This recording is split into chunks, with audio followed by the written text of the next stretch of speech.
warahmatullahi wabarakatuh.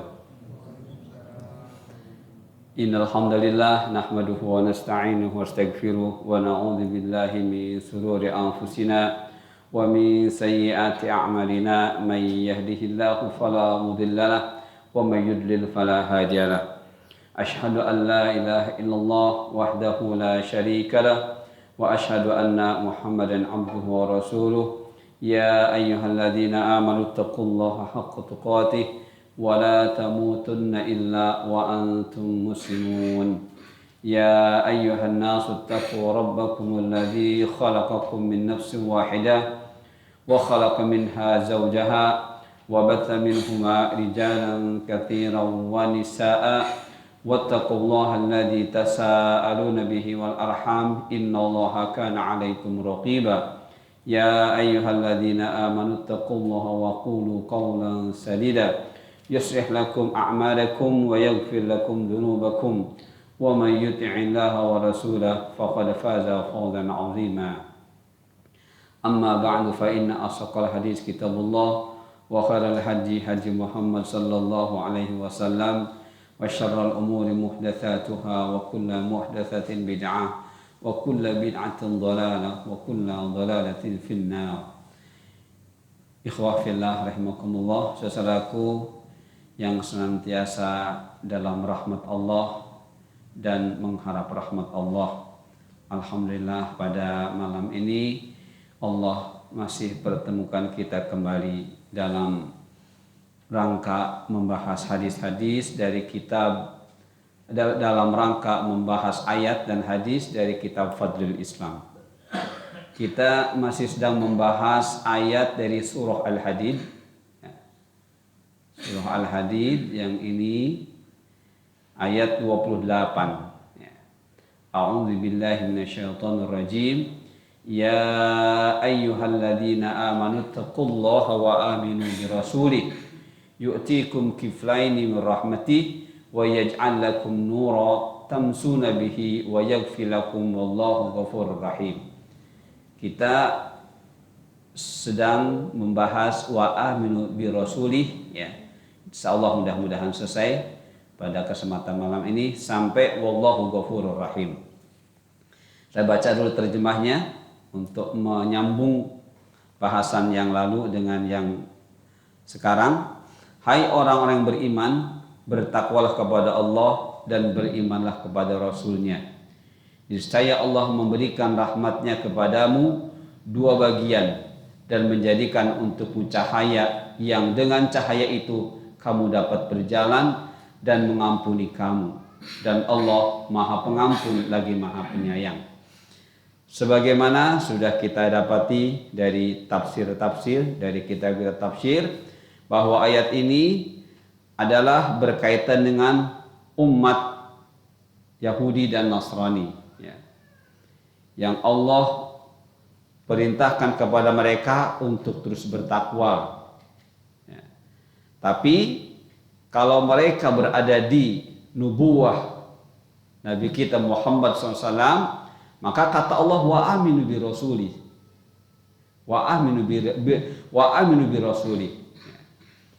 Tidak cukup hanya engkau merasakan dan mau bertakwa kepadaku, kata Allah, tapi akui Rasul yang sekarang terakhir ini. Akui. Allah menggunakan istilah aminu bi rasulih, berimanlah. Nah, jadi yang dimaksud beriman ini, teman-teman, isbatul iman bi rasulih, ya.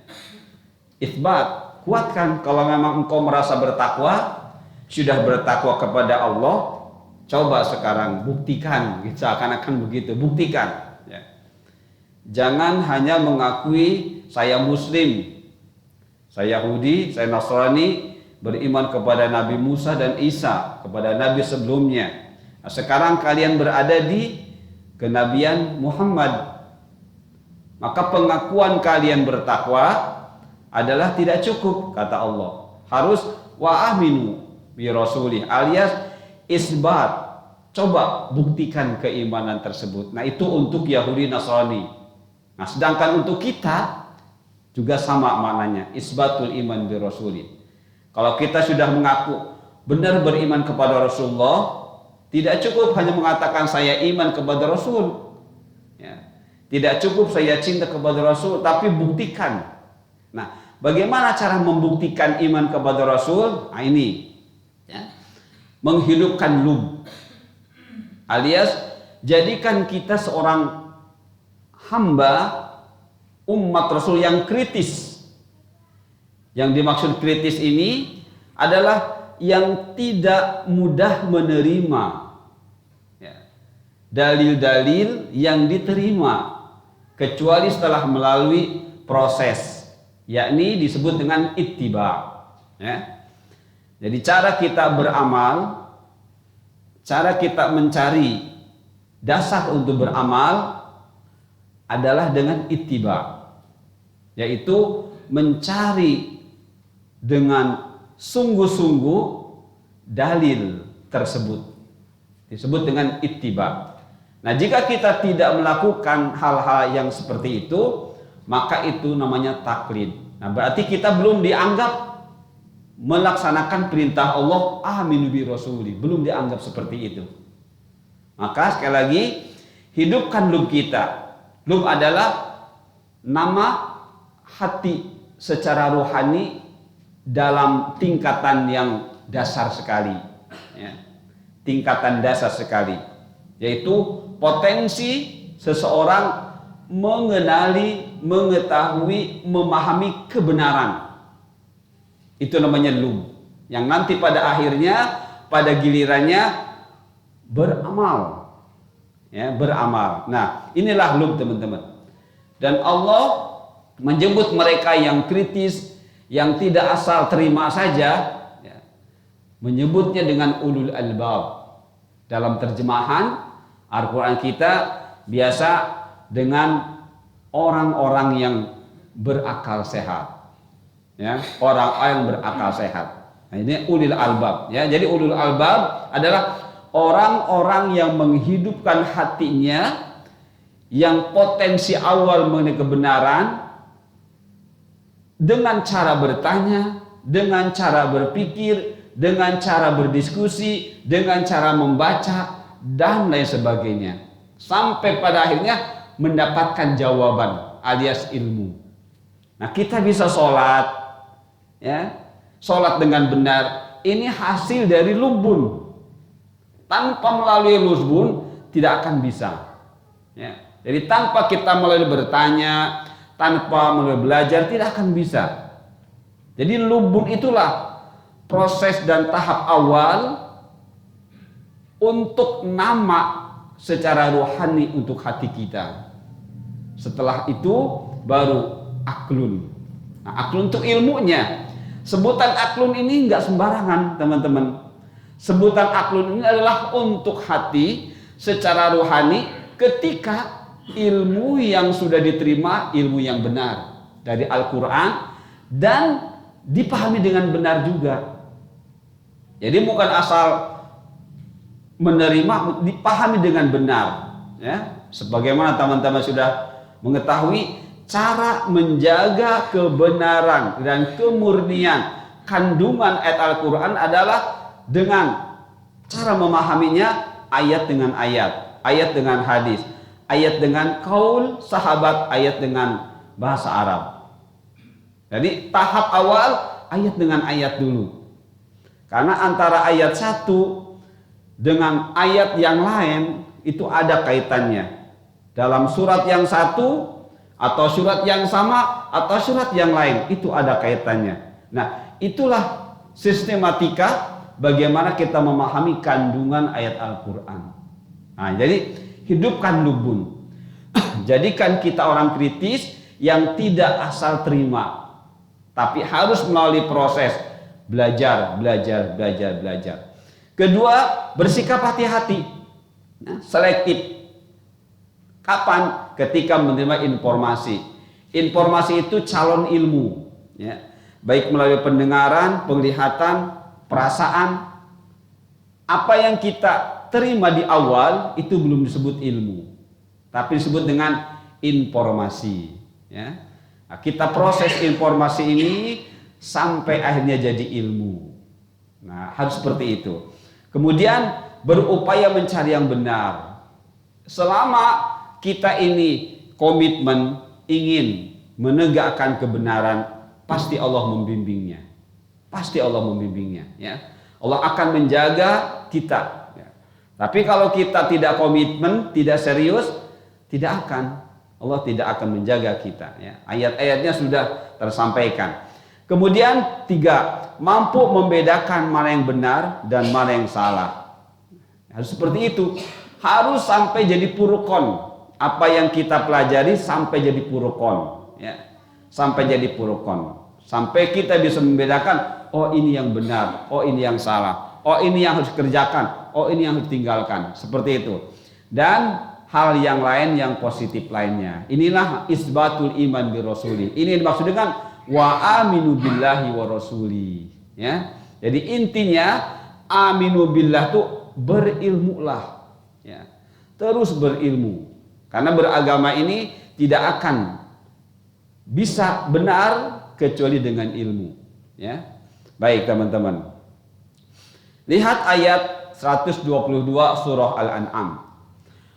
Awaman kana maitan fa ahyainahu wa ja'alna lahu nuran yamshi bihi fin nas kama mathaluhu fil dhulumat laisa bi khariji minha kadzalika zuyyina lil kafirina ma kanu ya'malun. Dan apakah orang yang sudah mati, maksudnya hatinya, ya. Kemudian kami, kata Allah, menghidupkannya dengan Al-Quran yang dipahami tadi dengan benar, hidup hatinya, ya.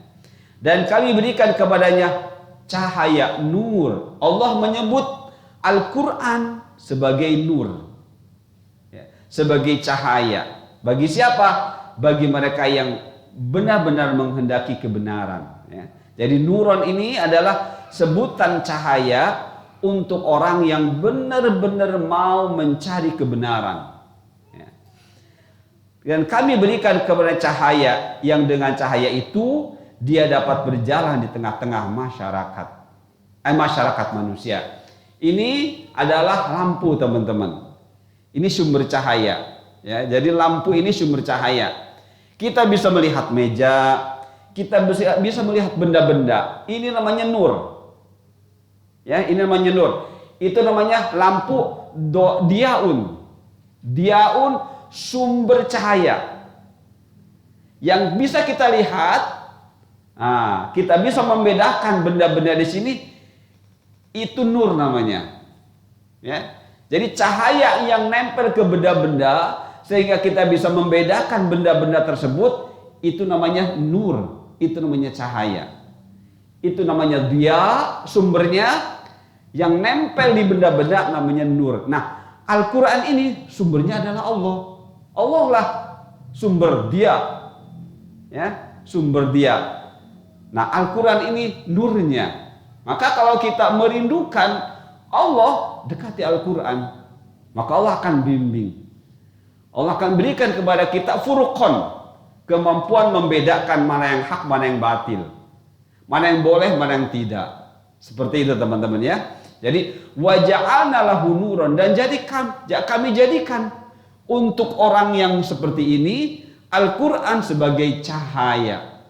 Ya, yang akan menerangi dia, menuntun dia di tengah-tengah manusia. Maksudnya apa? Di tengah-tengah manusia yang mereka tidak paham dengan kebenaran. Gitu teman-teman ya. Kemudian maksud Allah dalam ayat ini apakah serupa gitu dengan orang yang keadaannya gelap gulita? Apakah sama orang yang mendapatkan cahaya dari Allah berupa pemaham Al-Quran dengan orang yang tidak? Begitu kata Allah. Tentu tidak sama, ya. Sekali-kali mereka tidak bisa keluar. Jadi orang yang dalam kegelapan, yang tidak mau memahami Al-Quran, mereka dalam kegelapan dan tidak akan pernah bisa keluar dari kegelapan. Kenapa? Karena yang memiliki cahaya Allah, yang memiliki Al-Quran ini Allah. Jadi kalau ingin paham Al-Quran, ya dekati Allah, ya, dekati Allah. Demikianlah kami, kata Allah, jadikan orang-orang yang kafir. Siapa orang kafir ini? sebenarnya di sini ada dua makna. Ada kafir-kafir asli, ada orang yang beriman tapi nggak mempelajari Al-Quran. Ya. Jadi kafir di sini artinya orang yang menolak, ya, menolak kebenaran yang Allah tetapkan di dalam ayat-ayat Al-Quran. Baik mereka kafir asli ataupun mereka yang mengaku muslim. Ada seperti itu? Bukan hanya ada, banyak ya. Mereka mengaku muslim, bahkan mengaku mukmin, tapi tidak muhsin, ya, tidak muhsin. Alias tidak beribadah seperti yang Allah inginkan. Nah, itu teman-teman ya, Allah menyebut dengan istilah kafir, ya, seperti itu. Artinya orang yang menolak cahaya, orang yang menolak kebenaran, seperti itu. Apa akhirnya? Mereka menganggap apa yang mereka kerjakan tuh benar. Ya. Mereka menganggap apa yang mereka kerjakan benar. Tapi bagi mereka yang sudah mendapatkan cahaya, mengelus dada. Itu salah sebenarnya. Itu salah sebenarnya. Tapi mereka tetap ngotot. Tidak mau disalahkan. Sebegitu ya. Baik, lanjutan teman-teman. Dari ayat surat Al-Hadid 28, Allah tutup dengan wa yaghfir lakum wallahu ghafurur rahim. Kita kan sedang bicara fadlun, sedang bicara kemuliaan, sedang bicara keistimewaan. Yang keistimewaan itu pertama ada dalam agama itu sendiri, dalam Islam. Yang kedua, ditularkannya kemuliaan ini kepada umat Islam dua kelompok. Satu yang istiqomah, satu lagi yang di samping istiqomah berdakwah. Ya, jangan lupa teman-teman, kemuliaan ada tiga. Satu, Islam itu sendiri sebagai agama. Ya. Kemudian kemuliaan yang ada dalam Islam Allah tularkan kepada umatnya.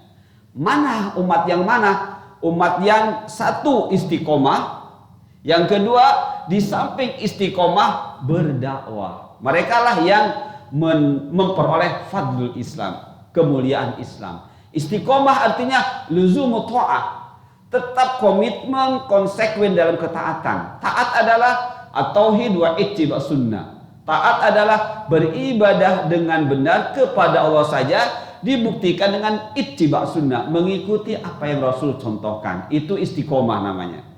Nah, yang satu lagi, di samping istiqomah dia berdakwah. Dakwah itu apa? Menyampaikan kebenaran.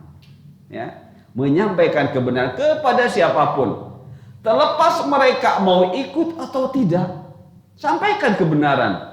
Itulah hakikat dakwah. Mereka yang istiqomah juga menyampaikan kebenaran, mendapat pelipat gandaan fadlun, kemuliaan. Ya, begitu teman-teman. Nah, di samping mereka mendapatkan fadlun, kemuliaan karena keistiqomahannya dan karena berdakwahnya, Allah pun memberi nilai tambah lagi. Wa yaghfir lakum wallahu ghafurur rahim. Allah mengampuni dosa-dosa. Yaghfir lakum, dosa yang lalu, dosa yang telah kita perbuat. Di sini para ulama berbeda pendapat. Ada yang dosa besar, ada yang dosa kecil. Ya.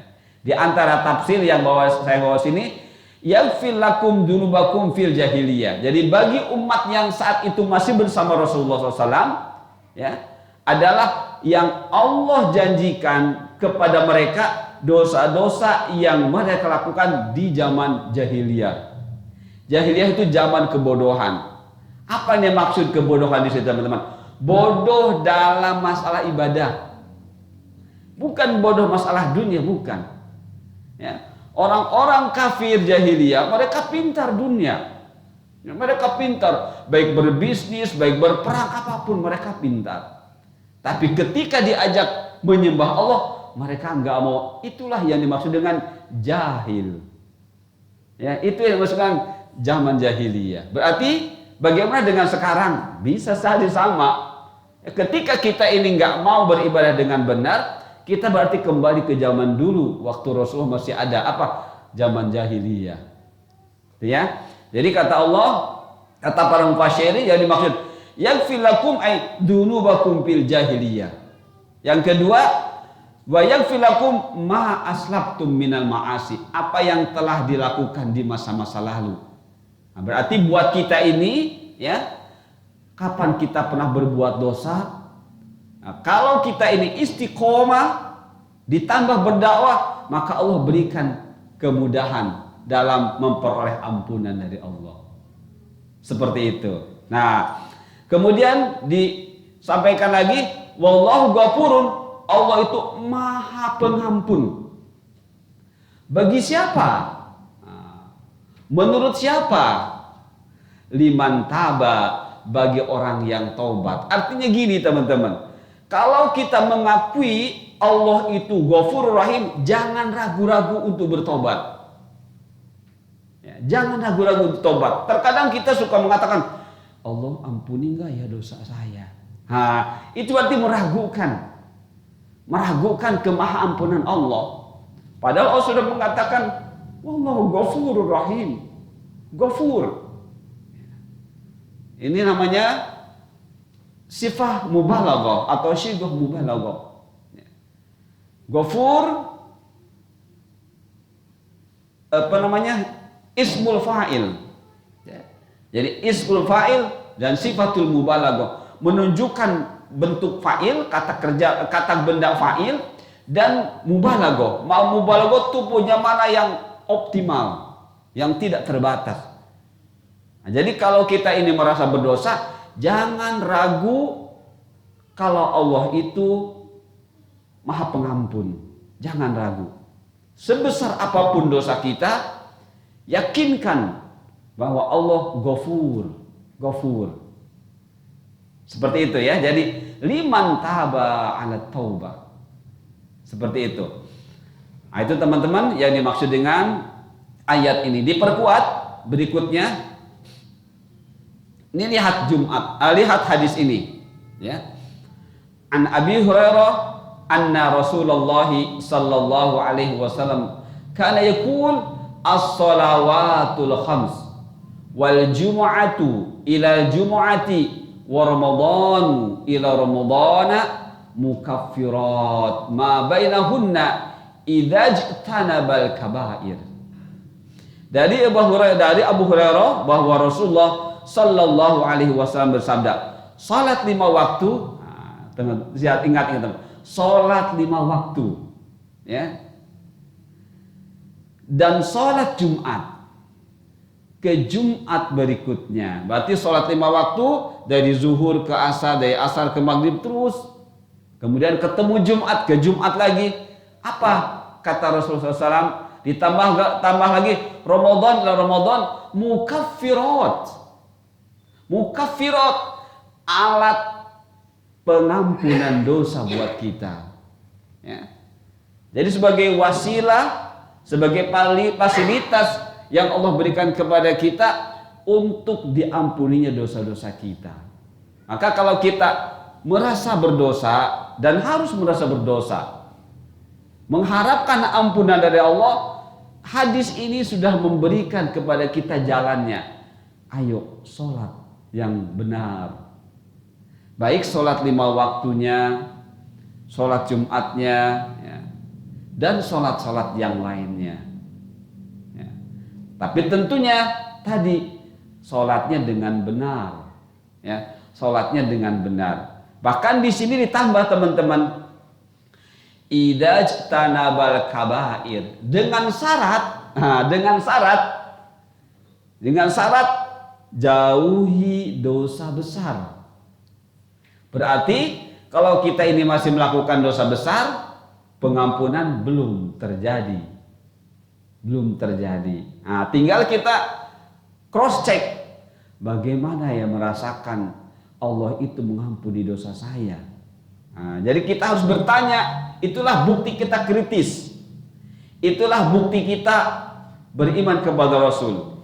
Itulah bukti kita isbatu biimani Rasul. Kita bertanya, ciri orang diampuni dosa itu seperti apa ya? Sedangkan di sini idza tanabal kabair. Ya, salat 5 waktu itu Jumat ke Jumat akan menjadikan terhapusnya dosa kita, ya, kalau kita meninggalkan dosa besar. Bertanya, seperti apa ciri orang itu diampuni dosanya, baik yang besar ataupun yang kecil? Ya, cari tahu terus. Ya, cari tahu terus. Di antara jawabannya sebenarnya hadis ini sendiri. Ya, di antara jawabannya hadis ini sendiri. Bagaimana caranya? Sholatlah dengan benar. Ya, sholat dengan benar. Maka kata ulama, ketika dosa kecil sudah tidak ada, dosa besar diampuni. Ketika dosa besar masih ada, tobati dulu. Tobati dulu. Ya, kalau sudah tobati, insya Allah. Nah, tinggal bertanya, sholat yang benar seperti apa? Nah, di dalam surah Al-Baqarah ayat berapa ya? 128 apa berapa? Ada berbunyi, hafidhu ala salawat wassalatil wusta. Ya. Peliharalah atau jagalah oleh kalian sholat, ya, yang maksudnya sholat 5 waktu. Nah, bagaimana kita menjaga sholat? Allah menyuruh kita menjaga sholat.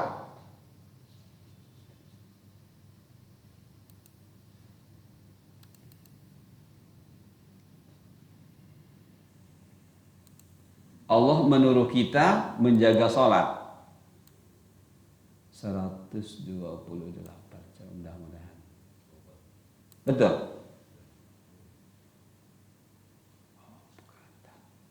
Sudah. Oh, bukan ya. Hafidhu ala salawat. Coba apa namanya?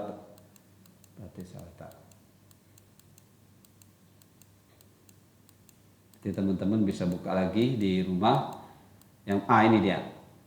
Nah, ini hafidhu ala salawat wassalatil wusta. Ya. Ayat 238. Hafidhu, jagalah kata Allah salat kalian.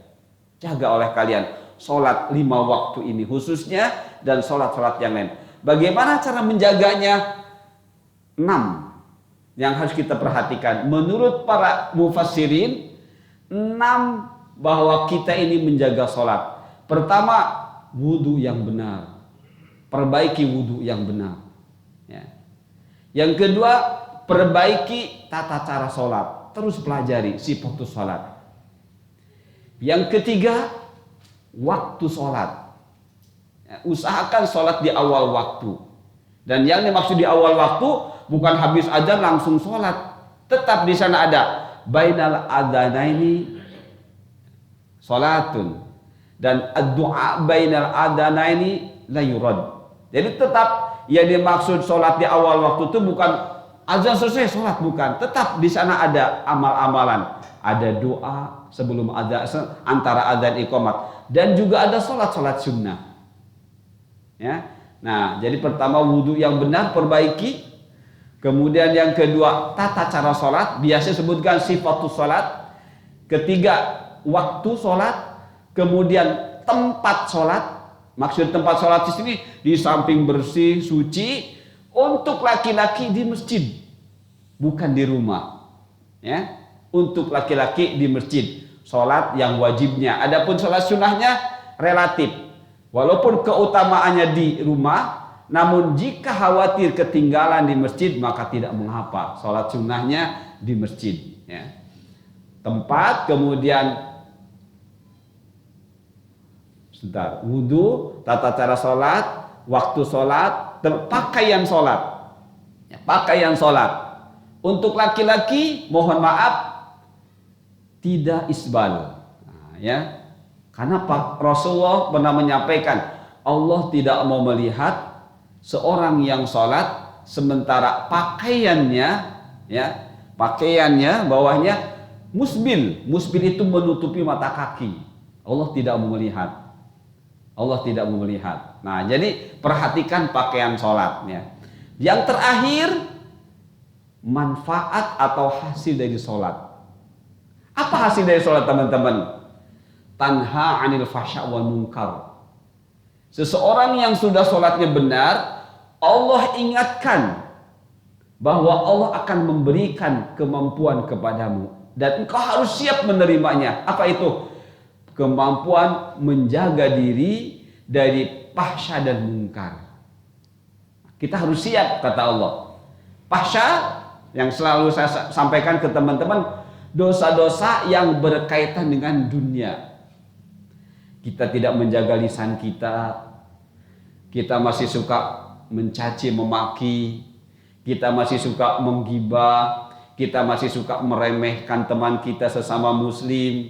Ya. Kita masih suka mengumpat, mengadu domba. Padahal dia sholat, tapi lisannya tidak terjaga, pandangannya tidak dijaga. Itu fahsya namanya. Nah, kalau orang itu sholat, tapi lisan tidak terjaga, pendengaran pun demikian, kumpul-kumpul yang dibicarakan dosa, itu sholatnya nggak bermanfaat. Berarti tidak berhasil sholatnya. Nah, mungkar tadi berkait dengan tata cara beribadah. Maka tadi isbatul Rasul, adakah ini contohnya? Adakah Rasul mengajarkan? Adakah Rasul memberikan untuk kita kerjakan? Selalu bertanya begitu. Itu namanya kemungkaran. Jadi kemungkaran dosa yang kaitannya dengan tata cara ibadah. Fahsya dosa kaitannya dengan duniawiyah. Nah, orang yang menjaga sholat itu hasilnya harus seperti itu. Bisa mencegah perbuatan keji dan mungkar. Walaupun teman-teman, kita tidak akan bisa lepas dari dosa. Tapi nanti ada hadis berikutnya yang akan memperjelas kepada teman-teman. Nah ya, lihat setelah ini, Jumat kemudian Ramadan juga puasa. Lihat hadis ini teman-teman. Kita tidak akan bisa lepas dari dosa. Sulit berlepas dari dosa. Terutama dosa apa? Dosa fahsya. Yang sulit kita hindari dosa fahsya. Dosa yang kaitannya dengan duniawiyah. Tapi kalau dengan kemungkaran sangat bisa. Selama kita benar mau komitmen ittiba Rasul. Ya, kalau kita mau komitmen saya mau ikut Rasul, itu bisa. Kemungkaran sangat bisa ditinggalkan. Dan itu dialami oleh para sahabat. Ya. Sahabat mampu meninggalkan kemungkaran, tapi sahabat sendiri sulit meninggalkan fahsya. Karena kaitannya dengan duniawi itu susah. Mata, telinga. Coba buktikan teman-teman sekarang. Keluar dari masjid, jalan, ada perempuan terbuka auratnya, kita melihatnya. Itu namanya apa? Fahsya namanya. Ya. Lihat tetangga punya sesuatu yang baru, ada sedikit, aduh saya kapan begitu ya, muncul pikiran yang itu fahsya namanya. Sulit meninggalkan fahsya itu, tapi meninggalkan kemungkaran sangat gampang. Sangat gampang. Kenapa? Yang penting mau komitmen bahwa kita ini hidup disuruh ikut Rasul, bukan ikut siapa-siapa. Bukan ikut kelompok, bukan ikut orang banyak, bukan ikut kebiasaan, bukan.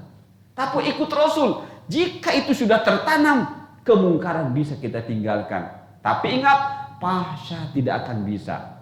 Namun Rasulullah menasehati Abi Dzar. Ini nasihatnya. An Abi Dzar qala li Rasulullah sallallahu alaihi wasallam, ittaqillaha haitsu ma kunt. Nah, ini teman-teman, ya. Rasulullah mengingatkan kepada Abi Dzar, ittaqillaha haitsu ma kunt.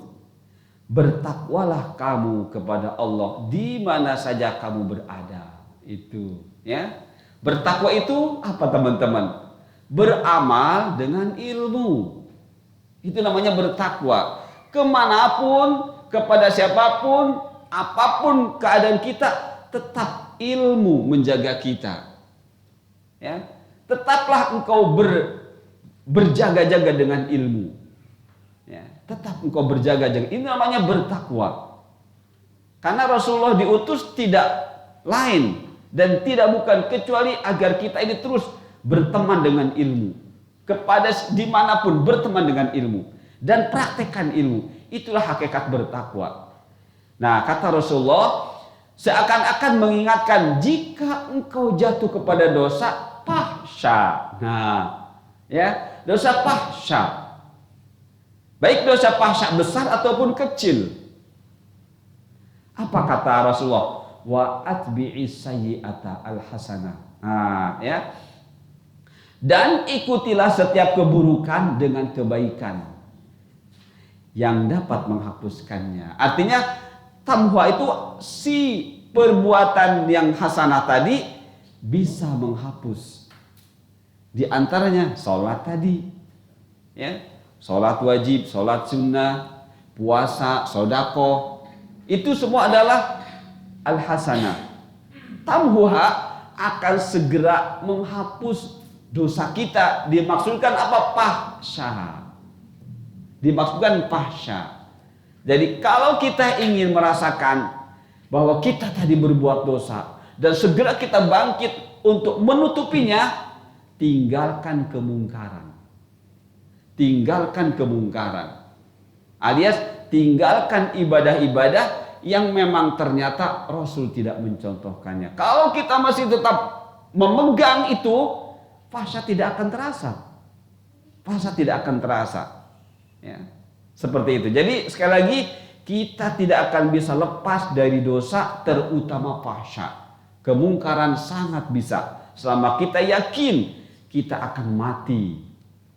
Ya, kita akan mati.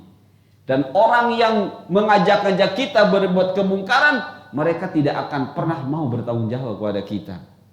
Ya, Allah katakan dalam surah Al-Baqarah ayat 163 kalau nggak salah. Ittabarra alladhina tubi'u minal ladhina taba'u wa ra'awul 'adzab wa taqatta'at bihimul asbab. Ingatlah kata Allah, ketika orang-orang yang diikuti karena dia mengajak-ngajak, ternyata mereka berlepas diri yang diajak. Ya. Jadi orang yang ketika di dunia mengajak-ngajak, padahal ternyata dia mengajak kepada yang salah, di akhirat tabarra'u. Mereka berusaha melepas diri dari mereka yang dulu waktu di dunia diajaknya. Itu teman-teman. Itu kata Allah. Tapi apa jadinya? Tidak serta-merta Allah langsung mengiyakan kepada orang mereka itu, dua orang kelompok tersebut. Mereka laisa bi khariji minan nar. Akhirnya mereka tidak bisa, dua-duanya tidak bisa keluar dari neraka. Jadi taubatnya terlambat. Ya, taubatnya terlambat. Maka ketika kita mau mengajak orang, hati-hati bahwa yang kita sampaikan harus benar-benar, tidak asal mengajak. Ya. Harus yakin bahwa yang saya sampaikan ini benar. Kenapa? Di akhirat orang yang mengajak-ngajak ternyata yang disampaikannya tidak benar, akan berusaha melepas diri dari orang yang ketika di dunia diajaknya. Dan orang yang diajaknya pun baru oh ternyata ini salah. Ternyata ini salah. Pun akan berlepas diri, tapi sudah bukan waktunya lagi. Itu teman-teman ya. Jadi mari hidupkan lubun kita. Hidupkan lubun kita ya. Jadi wa atbi'is sayyatal hasanat tamhuha.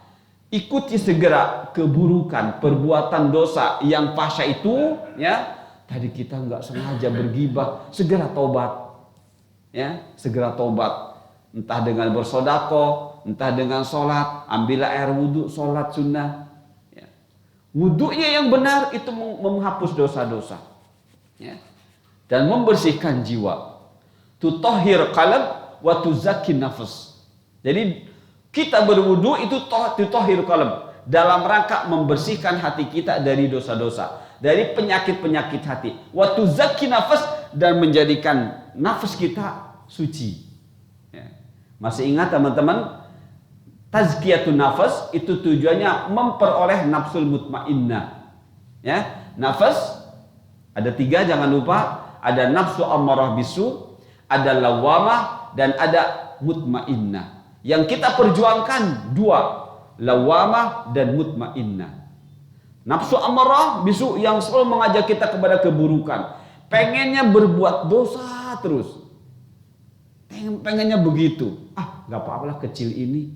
kapal kecil ini, itu amarah bisu. Segera kita bangkit, kita berpindah ke lawamah, menyesal. Ya, menyesal. Nah, kalau sudah menyesal, kita berada di posisi mutmainnah. Jadi, nafsu mutmainnah, nafsu yang penuh dengan ketaatan kepada Allah. Nah, seperti ini ya. Ditambah setelah kita bertakwa, dibuktikan dengan wa khaliqin nas bi khuluqin hasanin, dan bergaulah dengan manusia dengan akhlak yang bagus. Ya. Jadi jangan sampai teman-teman kumpul-kumpul ngejelek-jelekin teman kita, kumpul-kumpul mengadu domba, jangan. Tidak bermanfaat salat kita, tidak bermanfaat ilmu kita. Ya, Rasulullah mengingatkan wa khaliqin nas, bergaul. Kita suruh bergaul, tapi bi khuluqin hasanin, dengan pergaulan yang mendatangkan pahala, bukan mendatangkan dosa. Masih ada waktu? Lihat berikutnya teman-teman. Ini hadis yang saya janjikan ke teman-teman. Ini hadis ya. Saya langsung baca terjemahnya saja, biar agak singkat. Dari Ibnu Umar radhiyallahu anhuma, dari Nabi sallallahu alaihi wasallam bersabda, perumpamaan kalian dibandingkan ahlul kitab seperti seorang yang menyewa para pekerja yang dia berkata, siapa yang mau bekerja untukku dari pagi hingga pertengahan siang dengan upah 1 qirot, maka orang-orang Yahudi melaksanakannya. Kemudian dia berkata, siapa yang mau bekerja untukku dari pertengahan siang hingga salat asar dengan upah 1 qirot, maka orang-orang Nasrani mengerjakannya. Kemudian orang itu berkata lagi, siapa yang mau bekerja untukku dari asar hingga terbenamnya matahari dengan upah 2 qirot, maka kalianlah orang-orang yang mengerjakannya. Maka orang-orang Yahudi dan Nasrani marah. Saya berkata, bagaimana bisa kami yang mengerjakan lebih banyak pekerjaan namun lebih sedikit upah yang kami terima? Lalu orang itu berkata, yang menyuruh, ya, apakah ada hak kalian yang aku kurangi? Mereka orang Yahudi dan Nasrani menjawab, tidak ada. Kemudian orang itu berkata, itulah karunia dariku yang aku memberikannya kepada siapa yang aku kehendaki. Azan dulu, nanti saya terangkan.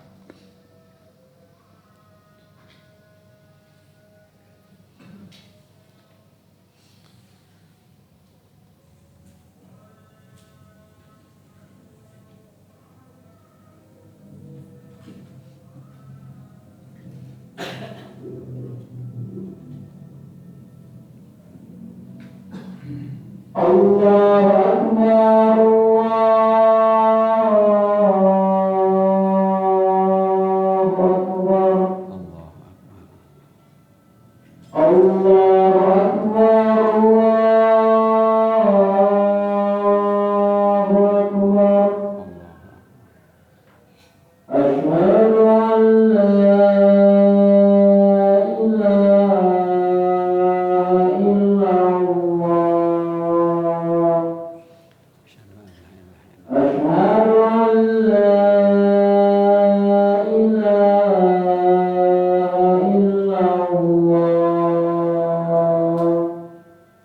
an la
Baik teman-teman. Jadi di sini ada 3 waktu yang diterangkan dalam hadis. Waktu dari pagi sampai siang, waktu dari siang sampai asar, asar sampai maghrib. Waktu dari pagi sampai siang berapa jam kurang lebih? Mungkin sekitar 6 jam. Waktu dari zuhur berapa jam? Mungkin sekitar 2 sampai 3 jam lah katakanlah. Nah, waktu dari asar ke maghrib lebih pendek lagi. Nah, itu perumpamaan. Artinya Yahudi memiliki masa dalam eksistensi agama lebih panjang. Kemudian Nasara tidak lebih panjang dari Yahudi. Nah, Nabi kita Nabi Muhammad umat ini lebih pendek. Ya. Jadi usia agama Islam ini di dunia tidak sepanjang Nasrani, tidak sepanjang Yahudi. Seperti itu teman-teman. Nah, masing-masing nabi ini menyampaikan kepada umatnya untuk beramal, untuk beribadah. Nah, tapi Rasulullah menutup, ya, mentamsilkan, ya, mengibaratkan, digabungkan, ya, digabungkan di akhir zaman ini, di kenabian Nabi Muhammad digabungkan. Nah, seperti diibaratkan pahala orang Yahudi, Nasrani dan umat Islam ini diibaratkan mereka ini adalah orang-orang yang pekerja. Ya. Nah, Rasulullah ini adalah orang yang bosnya lah katakanlah. Ya. Tapi mendapat amanat. Ya. Nah, suruh mempekerjakan orang-orang yang nanti diupah sekian. Nah, ternyata orang-orang Yahudi dan Nasrani pada protes. Mereka bekerja dalam waktu yang lama, tapi kok dapat upahnya cuma 1 kirot. Nah, 1 kirot ini bukan 1 kirot yang seperti kita dalam sholat jamaah, sholat jenazah, ya, bukan sebesar gunung Uhud, bukan. Kirot di sini ukuran asli, ya, timbangan asli. Mungkin kirot ini sekitar ada yang mengatakan 2 gram. Ya, 2 gram. Jadi ada lagi mengatakan 1/5 dirham. Nah, saya akan kalau misalnya kita ambil 2 gram saja, 2 gram emas berapa teman-teman? Nah, misalnya 2 juta sekarang. Nah, orang Yahudi bekerja dalam waktu lama itu dari pagi sampai siang 6 jam diberi 2 juta. Nasara 3 jam diberi 2 juta juga. Ah, sedangkan umat Islam waktunya lebih pendek diberi berapa? 4 juta. Orang Yahudi dan Nasrani marah. Kenapa kami bekerja lebih lama diberi seperti ini? Tapi disampaikan. Tapi kan nggak dikurangi kan haknya sesuai dengan perjanjian. Sesuai dengan perjanjian kan tadi. Siapa yang mau bekerja dari waktu sampai ini akan diberi seperti ini. Engkau terima kan? Iya. Dikurangi tidak? Tidak. Nah, inilah maksudnya bagi umat Islam yang kenabian Nabi Muhammad SAW diberi keistimewaan oleh Allah. Ya, diberi keistimewaan oleh Allah. Tidak seperti umat sebelumnya, terkhusus Yahudi dan Nasrani. Maka bagi mereka Yahudi dan Nasrani yang memang hidup saat ini, artinya keturunannya ikut Rasulullah, nggak bisa ngotot ikut Nabi Musa, ikut Nabi Isa. Kenapa demikian? Nah, baik, lihat kesimpulannya.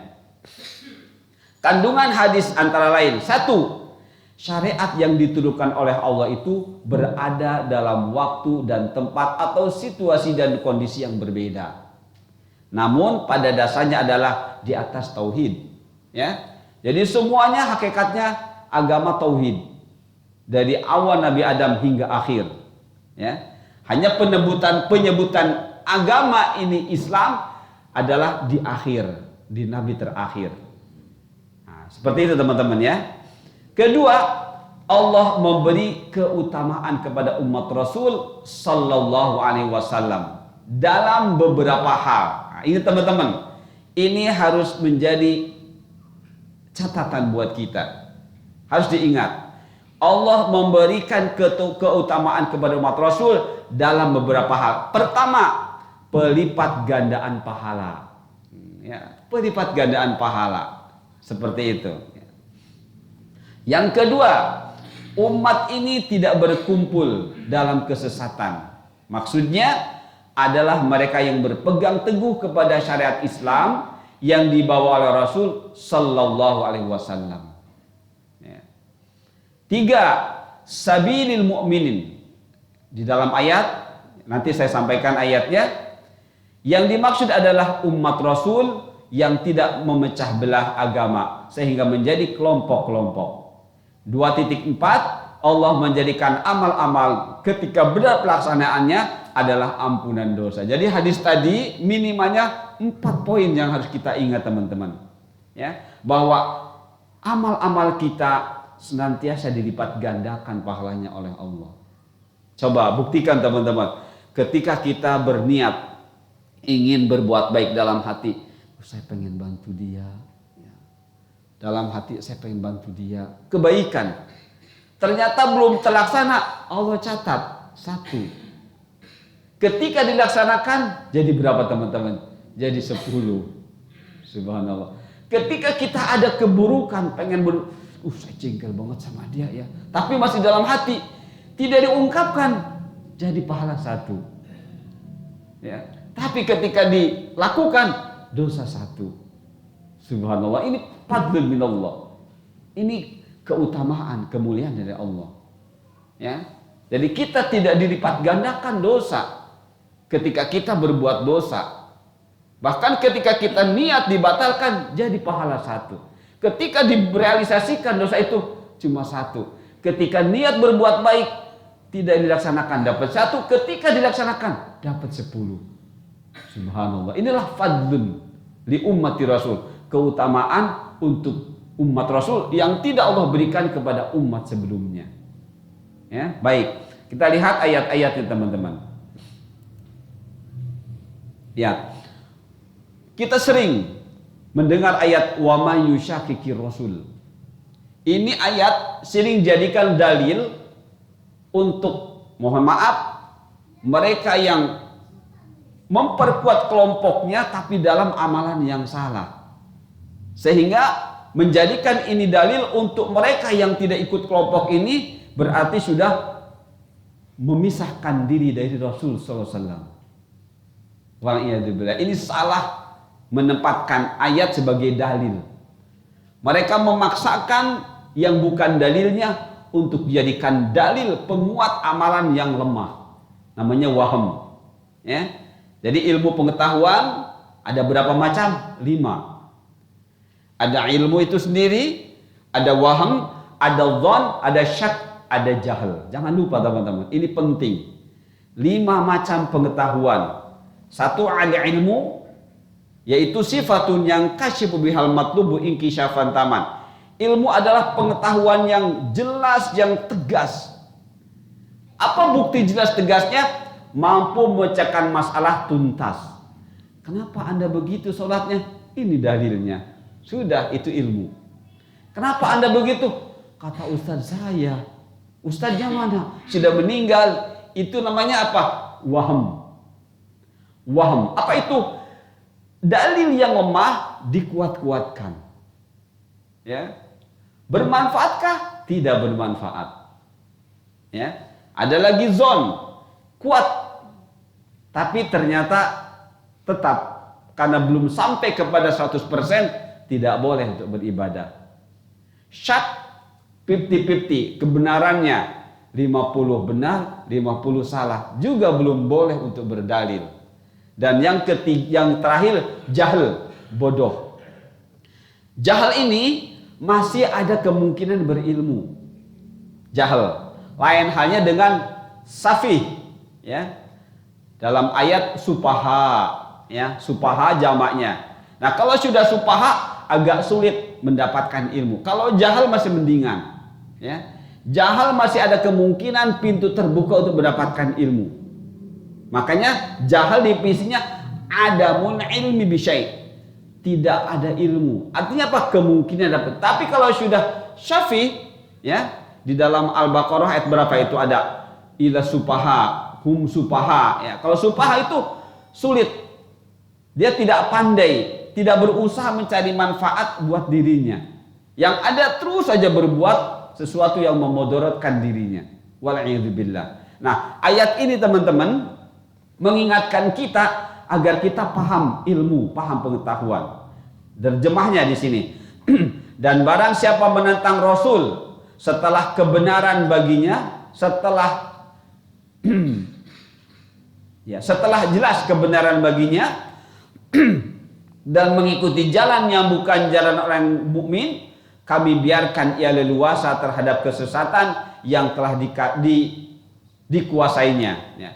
Kami masukkan ia ke dalam jahanam dan jahanam itu seburuk-buruk tempat kembali.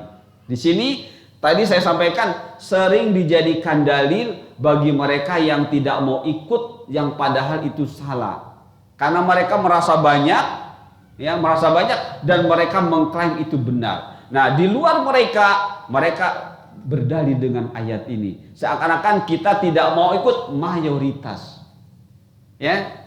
Jadi yang dimaksud ini mayoritas. Karena mereka menganggap mayoritas, nah mereka yang minoritas diberi dalil ini. Seakan-akan yang minoritas ini menentang Rasul dan menentang orang-orang yang beriman. Ini salah penempatan ayat. Ya, ini salah penempatan ayat. Baik, karena waktunya sudah ini dipertegas lagi. Lihat teman-teman, ini hadis dhaif, ya, yang sering kali teman-teman mendengar. Inna ummati la tajtami'u 'ala dhalalah. Fa idza ra'aitum ikhtilafan fa 'alaikum bisawadil a'dham. Sering ya teman-teman dengar hadis ini, ya. Hadis ini dhaif, hadis ini lemah, ya. Anas bin Malik berkata, aku mendengar Rasulullah sallallahu alaihi wasallam bersabda, sesungguhnya umatku tidak akan bersatu di atas kesesatan. Ya. Jadi seakan-akan kalau sudah banyak mayoritas, lihat hadis ini, nggak bakal sesat. Begitu mendalilkannya, ya. Jadi kalau sudah kelompok ini banyak, lihat hadis ini, mereka tidak sesat. Kenapa? Ini hadisnya, ya. La tajtami ummati la tajtami ala dhalalah. Umatku tidak akan bersatu berkumpul dalam kesesatan. Begitu, ya. Menurut hadis ini, padahal hadisnya dhaif. Kalaupun hadis ini benar, apa kata Imam Suyuti? Imam Suyuti adalah yang kalau tidak salah yang membuat tafsir Jalalain, ya. Nah, lihat fi tafsiri sawadil a'dham. Di sini kan dikuatkan, fa alaikum bis sawadil a'dham. Wajib kalian mengikuti mayoritas. Kan tadi kata umatku tidak akan berkumpul dalam kesesatan. Berarti kalau sudah mayoritas dijamin tidak sesat. Dan itu namanya sawadul a'dham, mayoritas. Apa kata beliau? Diperjelas. Fi tafsiri sawadil a'dham ay jama'atun nas wa ma'dhamuhum alladzina yajtami'una ala sulukil manhaj al-mustaqim. Ini yang dia maksud. Yang dimaksud sawadul a'dham adalah mereka yang di dalamnya orang-orang yang mengikuti jalan yang lurus. Ya, jalan yang lurus, bukan asal banyak, ya, tapi jalan yang lurus. Seperti itu, ya. Diperjelas lagi dalam yang lain, yang mereka ahli fikih, mereka ahli hadis. Jadi bukan sekedar banyak dari sisi jumlah, bukan dari sisi kuantitas, bukan.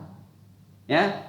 Jadi dalil ini digunakannya untuk apa? Untuk membela-bela amalan yang lemah. Namanya waham.